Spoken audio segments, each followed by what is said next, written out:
यशोमती मैया के नंद लाला। भैया बहुत पीड़ा हो रही है मैया। हाँ नन्ना, तो घर चल, मैं तुझे औषधि लगा दूंगी। हल्दी का लेप लगाऊंगी ना, झट से ठीक हो जाएगा। चल चल।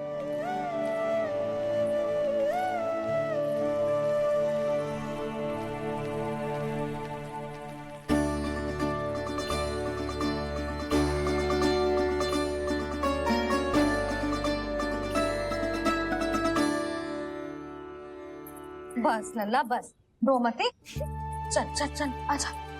अभी औषधि लगाऊंगी ना, तेरी सारी पीड़ा लुप्त हो जाएगी। आजा आजा, बैठ जा लल्ला। अभी आई मैं। हाँ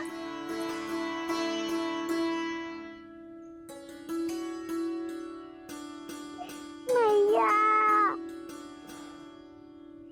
अरे तो अभी तक रो रो है?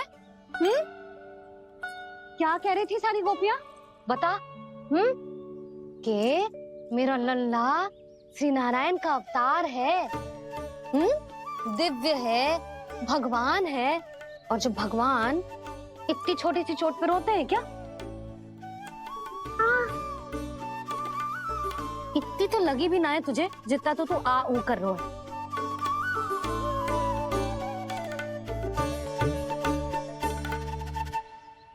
आओ ना, करूंगो। आप ऐसे दुलार थोड़ी करोगी।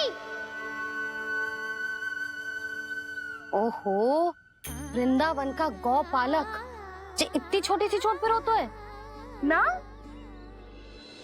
गोप बालकों का मुखिया इतनी छोटी सी चोट पे रोता है?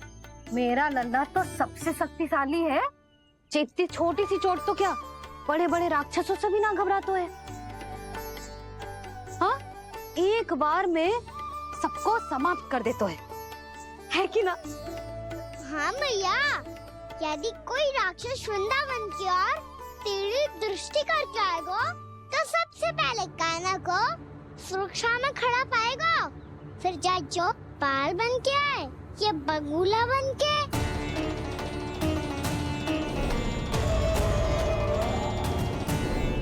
ना लल्ला, सोचो भी मती। वृंदावन की सुरक्षा करना तेरा दायित्व ना है। तुझे और कोई संकट का सामना करने की आवश्यकता ना है। अभी तो मेरी पीड़िता का हरण कर रही थी, अचानक से क्या हो गया मैया को? कोई आवश्यकता ना है तुझे ऐसे संकटों का सामना करने की। आने दे आज तेरे बाबा को, सीधा सीधा बोल दूंगी। बहुत हो गए उनके तर्क वितर्क।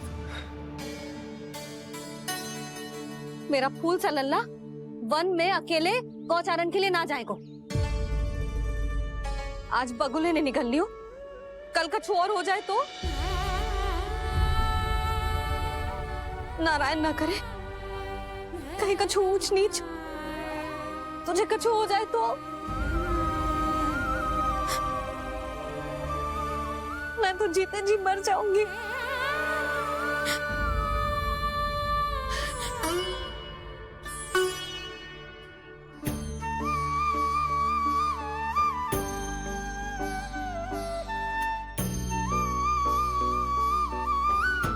वीर अल्लाह की वीर मैया इतनी सी बात तो रोती है क्या? क्या करूं कान्हा, तुझे ऐसे बार बार संकट के मुंह में जाते हुए ना देख सकती मैं। तो फिर मैया मैं वचन देता हूँ, आज के बाद मैं गौचारण के लिए तभी जाऊंगा जब आप आज्ञा दोगी। पक्का? छल ना करेगो ना मेरे साथ? मैंने कब छल करो मैया? अच्छा ठीक है, ना करूँ छल। यदि आपसे पूछे बिना बाहर निकलो तो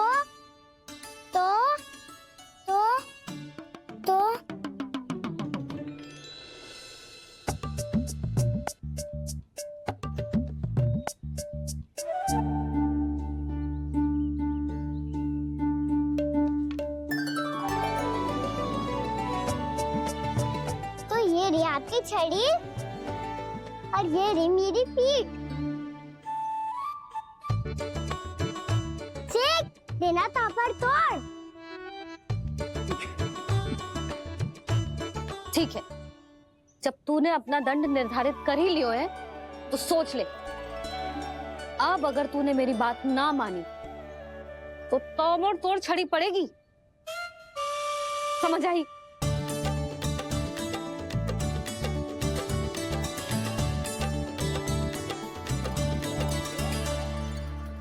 अच्छा ही है कि कान्हा कुछ दिन घर ही रहे। आज वन में जो हुआ है अवश्य कंस ने ही करवाए हुए वो सब।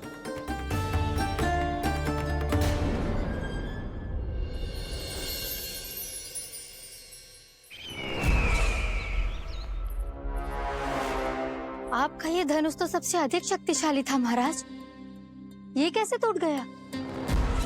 कहीं ये बकासुर की पराजय का संकेत तो?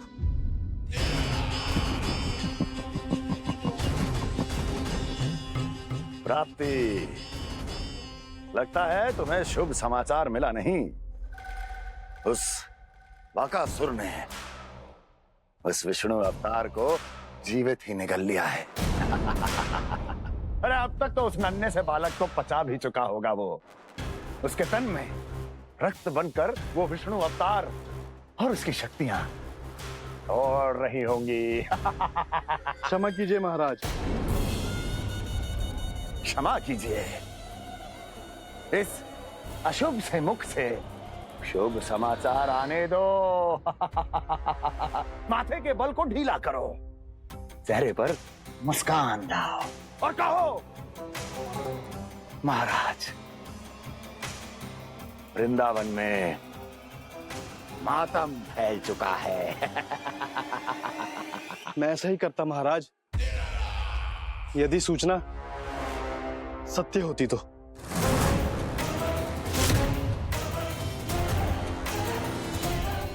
कहना क्या चाहते हो? एक क्षण में सूचना उगलो, अन्यथा मेरा योद्धा बकासुर विष्णु अवतार की तरह तुम्हें भी जीवित निकल जाएगा। आने दो। बकासुर मारा गया महाराज, बकासुर मारा गया महाराज, बकासुर मारा गया। बकासुर मर चुका है? असंभव। असंभव। बकासुर ने उस बालक को निगल तो लिया था, पर उसकी सुरक्षा करने के लिए सभी देवता वहां प्रकट हो गए, पर फिर भी कोई बकासुर का सामना नहीं कर पाया। और फिर क्या हुआ? वो बालक स्वयं ही बकासुर के उदर से बाहर आ गया और उसकी चोंच तोड़कर उसकी हत्या कर दी।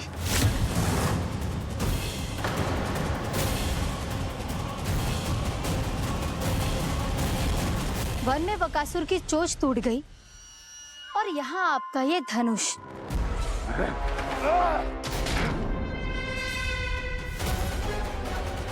केवल नहीं टूटा तो आपका ये भ्रम महाराज। क्षमा कीजिएगा महाराज, आपका भ्रम टूटना आवश्यक है। आवश्यक है आपको यह आभास होना कि उस विष्णु अवतार को पराजित करने के लिए आपके साधारण योद्धाओं में वो सामर्थ्य नहीं है। अच्छा सर, पूतना, तृणावर्त, बकासुर, ये सब साधारण नहीं थे प्राप्ति, साधारण नहीं थे। फिर तो ये और भी अधिक चिंता का विषय है महाराज, क्योंकि इसका अर्थ तो यही हुआ कि वो विष्णु अवतार कुछ अधिक ही असाधारण है और उसका सामना करने के लिए और उसे मिट्टी में मिलाने के लिए आपको एक ऐसे अस्त्र की आवश्यकता है जो उसके सामने ना झुके और ना ही टूटे।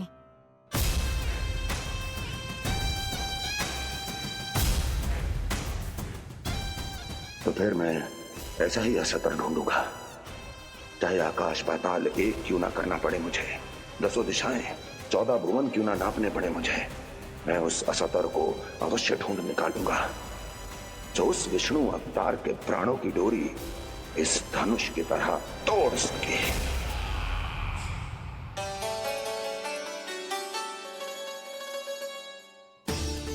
कंस बाबा ने मैया को वचन दिया है कि जब तक नहीं चाहेंगी मैं वन नहीं जाऊंगा, इसलिए आप मुझे मारने के लिए कोई शक्तिशाली असुर ढूंढने में व्यस्त रहो।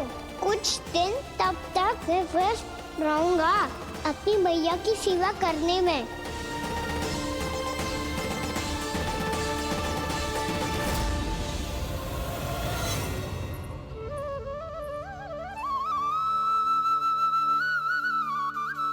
लो मैया, तुलसी जी को चढ़ाने के लिए जल।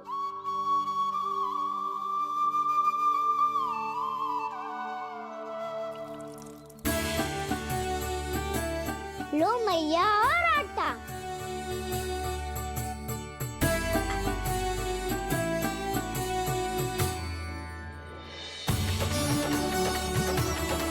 लो मैया, बेलन।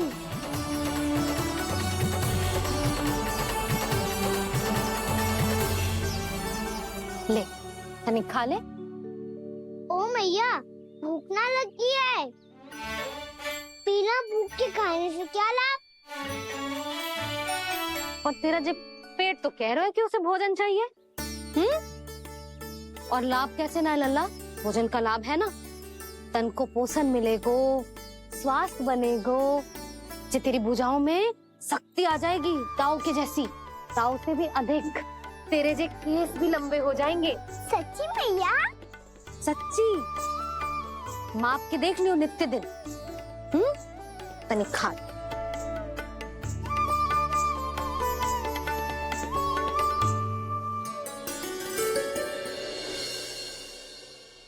मान के मैया का कहना, छक के भोजन खाते हैं,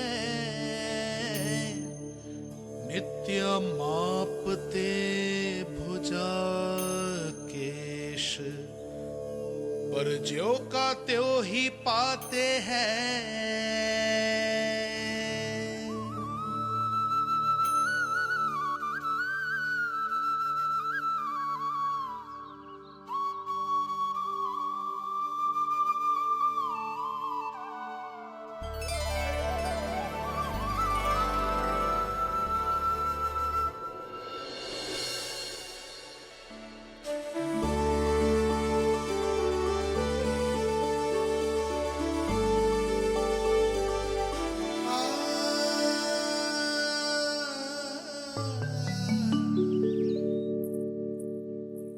ले लल्ला, फल खा ले। ना, मुझे ना खाने फल वल। क्यों? लंबे केस और शक्तिशाली भुजाएं ना चाहिए? व्यर्थ है ये सब। पिछले 10 दिनों से देख रहा हूँ, ना केस लंबे हुए हैं, ना भुजाएं शक्तिशाली बनी है। 10 दिन में का चुनाव होने वाला। 10 सप्ताह ऐसे खाएगो ना, तब जाके कुछ बदलाव दिखेगो। समझ आई? चल अब खा ले। वैसे भी मुझे बहुत सारी तैयारियां करनी है आज। इसीलिए मैया, एकादशी के व्रत के लिए लल्ला। सुनो जी, सारी सामग्री आ गई?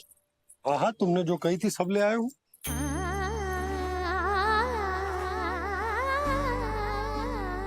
इसमें नारियल तो है ही ना, उसके बिना मैं एकादशी की पूजा कैसे करूंगी?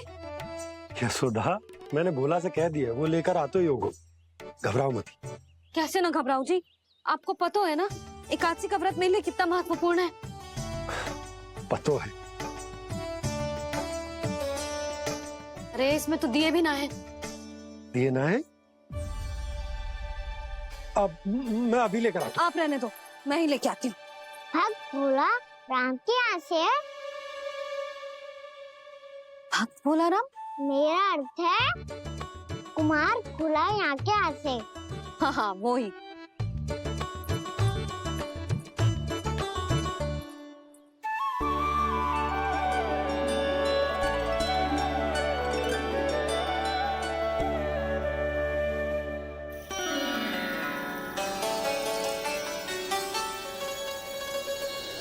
श्री हरि, श्री हरि, मेरे श्री हरि।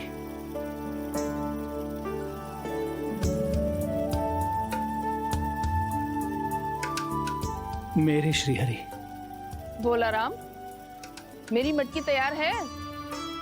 मेरे श्री हरि, मेरे श्री हरि।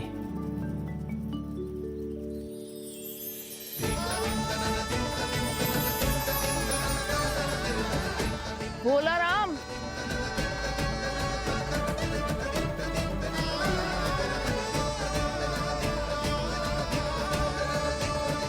भोला काका, ओ भोला काका।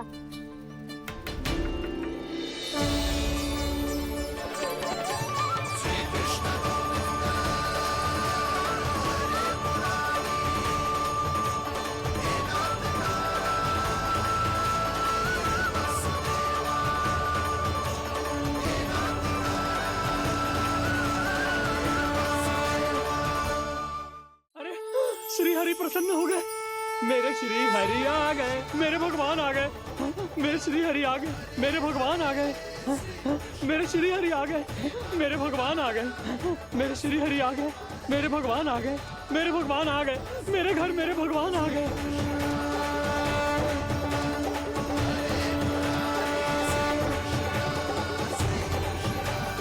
मेरे घर आ गए, मेरे श्री हरि आ गए, हाँ मेरे श्री हरि आ गए। ये तो बावले थे ही, अब बालकन को भी साथ में मिला लिए। उज्जवल क्या कर रहा है?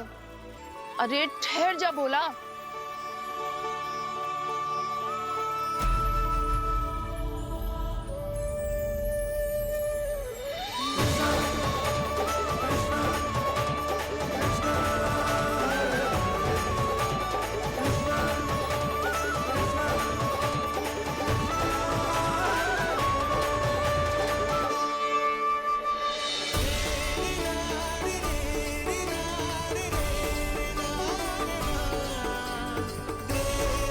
तुम प्रेम से बुलाओ, आएंगे हरि भी।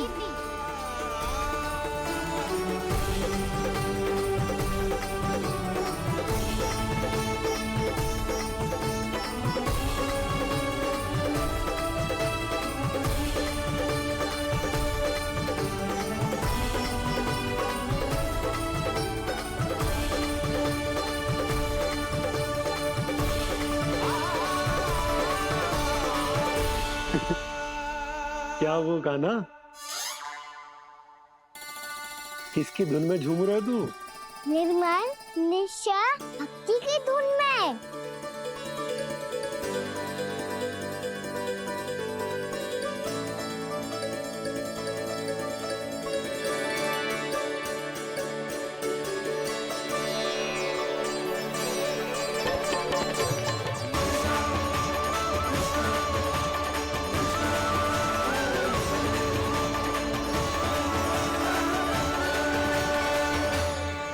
अरे क्या हो गया इन्हें?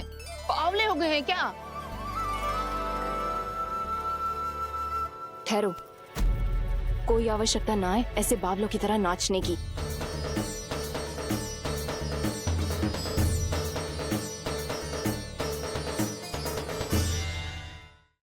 जे बावले ना है मौसी, भक्ति में रम गए हैं। बस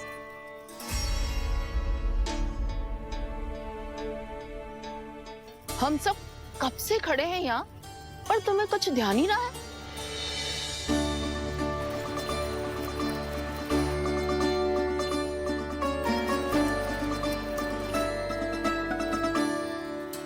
नाच गाने में ऐसे मगन हुए कि हमें देखा भी ना। मुझे नाचते हुए देख मेरे श्री हरि को इतना आनंद आ रहा था कि मैं अपने आप को रोक नहीं सका।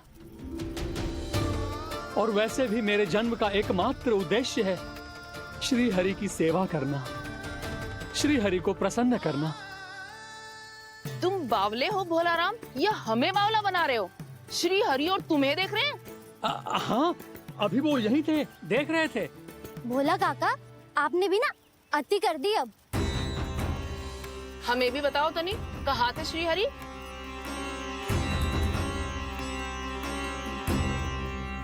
ना जाने अपना उपहास करवाने में क्या आनंद आता है इन्हें। देखो, अब तुम सच मानो या झूठ, लेकिन हमरे श्री हरि यहीं थे, इसी चाक पर अभी। हाँ, लो सुन लो इस मूर्ख की बात। श्री हरि को और कोई स्थान ना मिलो जो इसके मिट्टी के चाक पे आकर बैठेंगे।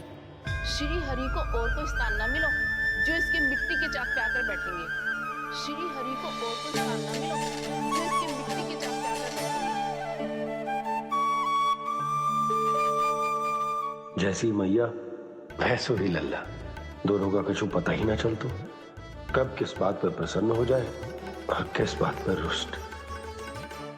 अरे मैं भला असत्य क्यों बोलूंगा? अभी अभी यही थे श्री हरि। हाँ,